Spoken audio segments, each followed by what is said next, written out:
સાવરકુંડલા કોર્ટમાં મારે મુદત છે, ત્યાં મને ધમકી મળી છે કે ત્યાં આવજો, ત્યાં અમે અડી જાવું. એટલે ભાઈ ડરવાની કોઈને જરૂર નથી. કદાચ મારી નાખશે તો મને મારી નાખશે ને, કોઈ વાંધો નથી ભાઈ.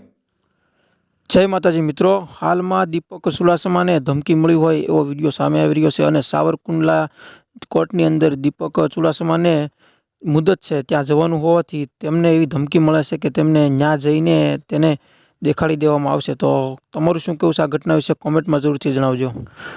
અને ઘણા લોકો એવું પણ કહી રહ્યા છે કે મેલડીમાનો વિરોધ કરે એમને પણ આવી રીતે જ્યાં પણ જવું હોય ત્યાં આવી રીતે બંદોબસ્ત કરીને જવું પડતું હોય છે. ત્યારે ધર્મપ્રેમી લોકો દ્વારા એવું પણ કહેવામાં આવી રહ્યું છે કે દીપક ચુડાસમાને હવે ખૂબ જ ઝડપથી માફી મગાવવી જોઈએ. તમારું શું કહેવું છે આના વિશે કોમેન્ટમાં જરૂરથી જણાવજો અને ચેનલને સબસ્ક્રાઈબ કરજો. ચાલો જોઈએ આપણે વિડીયો.